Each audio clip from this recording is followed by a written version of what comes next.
Welcome to episode 3 of Lessons in Stories. My name is Shri, and let's waste some time together. So in the spirit of wasting time, 2 weeks ago, I wanted nothing else to do but slouch. I wasn't depressed, I just needed a break. Every task I had looked like a bag of potatoes I had to drag for 10 blocks. So I ignored my work and turned on a movie to relax myself. Well, the movie was Cats, and that didn't help with relaxation nor sleep. Then I tried a TV show called Fleabag, and that just made me horny. When nothing else worked, I finally turned to the road less traveled. Reading. I picked up a good-looking book with a smart-sounding title, and as the premise and explanation kept on going and going, I found myself in a tranquil place filled with thought and subconscious mental stimulation. Okay, so this book wasn't exactly a cheap popcorn thriller, but it was a very thought-provoking one. After about 100 pages, I couldn't shake off a simple question. What makes a hero? Even though the book helped with my slump and I was back to typing up my novel again, I still couldn't shake off that question.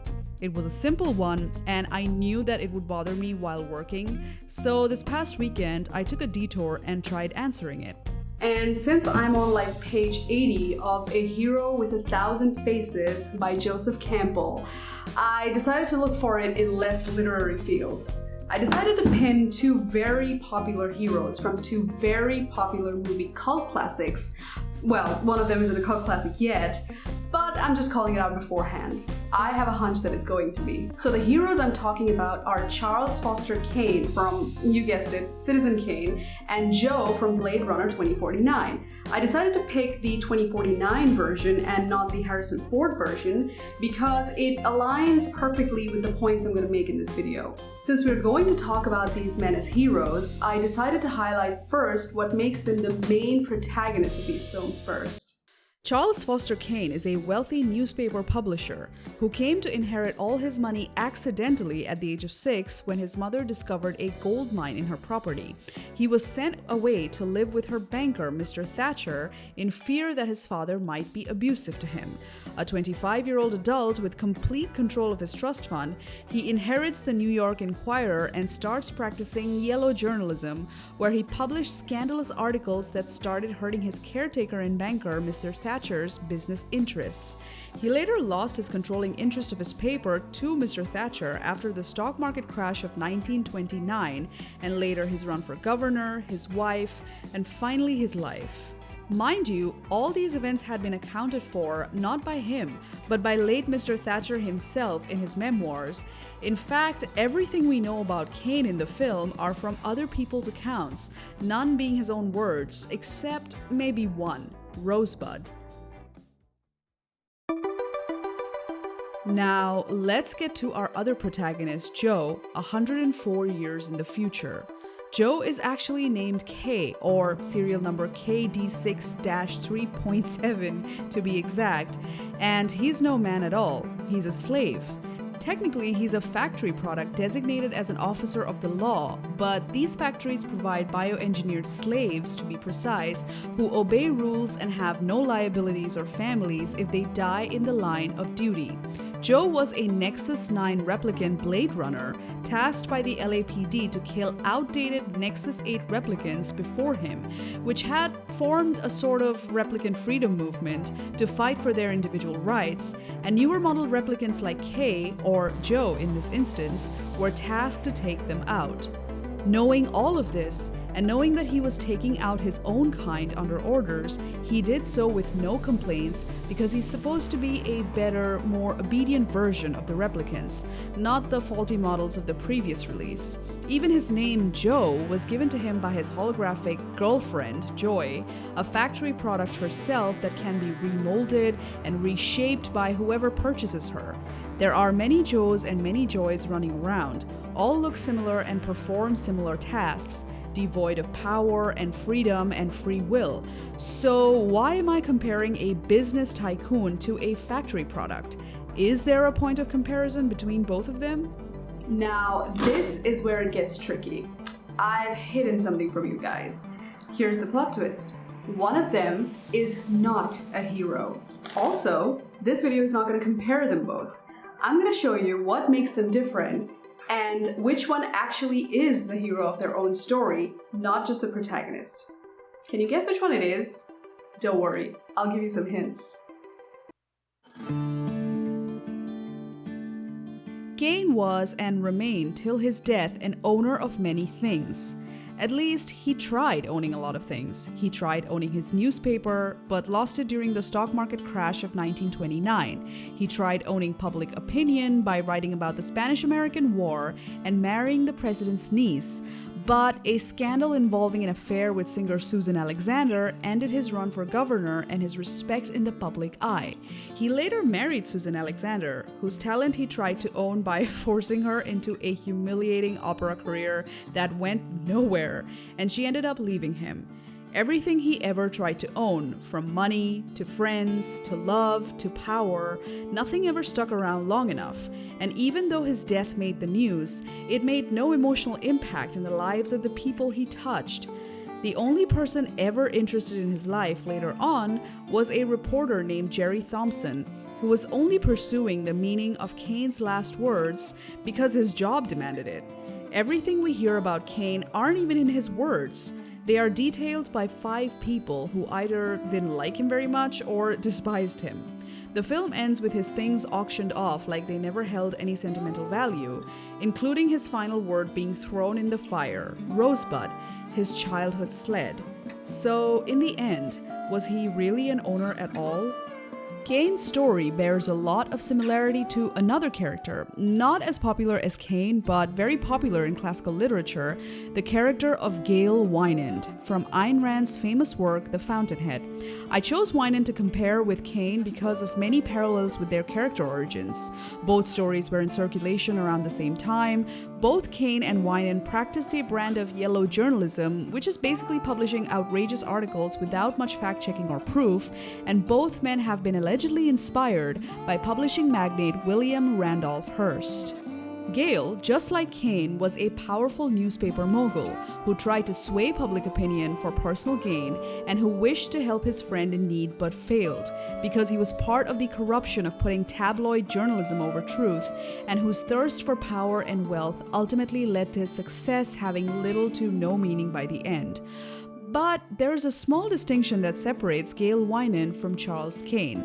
Gail was born in extreme poverty in Hell's Kitchen, New York. Kane was born and brought up in wealth. Everything Gail had, he either fought for, stole, or earned, whereas everything Kane had was handed down to him by others. Gail's thirst for power was because he never had it and knew its value. Kane's was because he never knew anything else. Now let's look at Joe. Joe's story in Blade Runner 2049 is something completely opposite. Whereas Kane was born and brought up in wealth and care, Joe was born and brought up in a factory. Rather, he was made in a factory.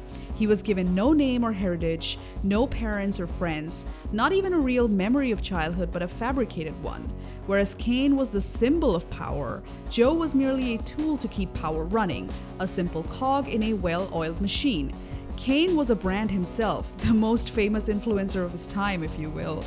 Whereas Joe walks around with the brand of skin job, someone lesser than human, a replicant as they called him, and being surrounded by big brand names, billboard ads, and products, including the love of his life, joy, another well-curated holographic product to make one feel less lonely. Joe has nothing to his name, not even an actual name, but a serial number, and yet he's the hero of this story. We are drawn to him, and we want him to win, although we don't know at what exactly. Joe was technically not supposed to own anything, because he was not modeled to. He was modeled to simply fix the mistakes of the previous Nexus 8 models and take out the quote-unquote faulty equipment. It was calibrated in him to follow orders, yet he could not ignore his human side, the design he was inspired from, and he started breaking the rules. He was never meant to own free will. He was meant to be a slave, and yet he did. The same things could be said in a minor way about his girlfriend, Joy. who was not supposed to act the way she acted. She is also a product owned by many customers, all with different designs and settings for their own personal joy. And yet we see her, this projection device residing on a console, decide on her own to aid Joe in evading the police. She even went far enough by hiring another girl just so that Joe can feel her like a human being. So in that aspect, does she own her free will too, or is she simply designed, like many humans, to reshape themselves to make their loved ones happy?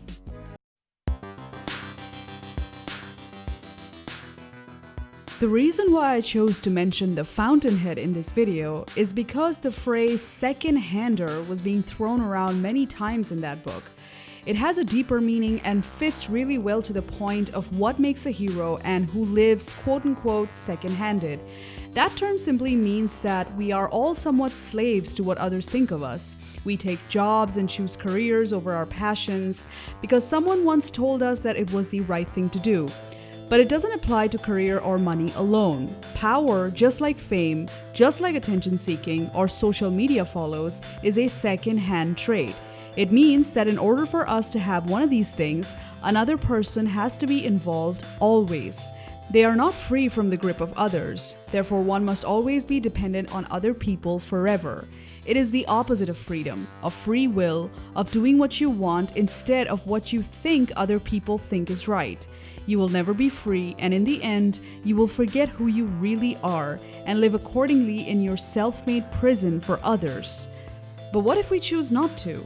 What if we did what we want at the cost of ridicule, less money, or the lack of comfort and security? Joe had always lived by the rules, done his job as he was designated to, living a silent life and making no complaints or arguments. He was conditioned to live this life and he had become very good at it.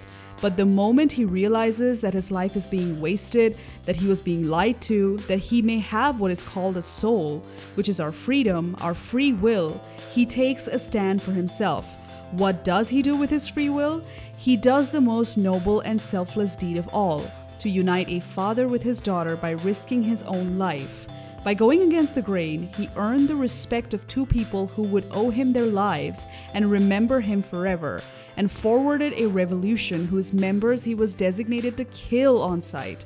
When he reached the end of his journey, injured and inching towards his death, he didn't end up powerful or rich or famous for his noble deeds, but he found an internalized happiness, a freedom to call his own, and a genuine smile on his face. On the other hand, let's look at Charles Foster Kane. People love Citizen Kane for a multitude of reasons, but for me, what makes it so special is how the character of Charles Kane is framed. In many instances, he is framed in a shot where he's the background character instead of the protagonist of a story.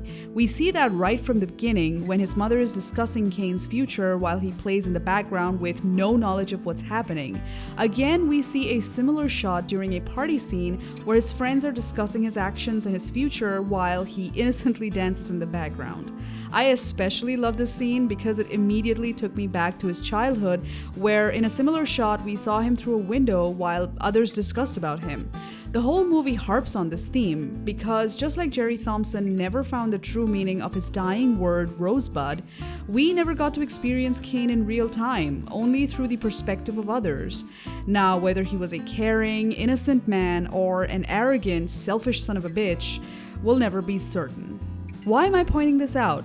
It's because Kane lived a very second-handed life, a phrase borrowed from the Fountainhead, where other people constantly made decisions for him, decided his fate, and most people were with him just for his brand name and money.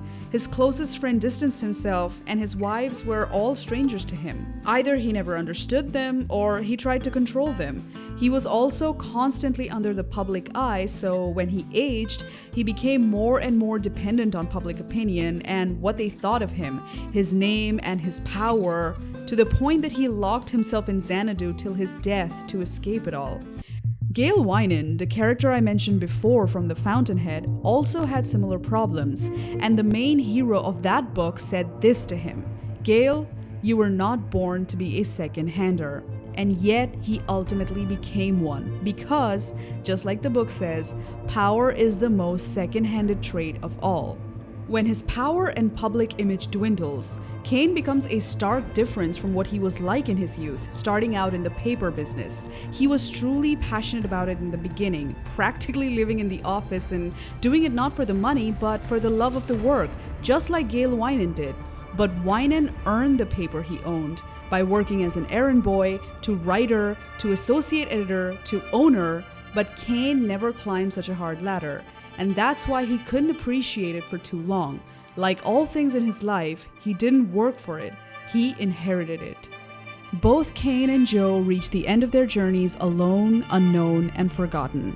But whereas one seemed like he had it all but really accomplished nothing of substance, the other didn't end up with anything but accomplished so much, leaving him happy and smiling at an uncertain future, knowing that a family has been reunited and his people were able to continue the revolution without his interference. So in the end, with all our notions about ambition, money, fame, love, power, family, courage, and loneliness, really ask yourselves, what makes a hero? Also, if this video made you interested in the Fountainhead, do me a favor, don't watch the 1940s film adaptation of this book. It's not very good. And don't wait for the future adaptation by Zack Snyder. Instead, just read the book. Trust me, it is timeless. Thank you so much for watching, and I hope I didn't waste your time. See you next week.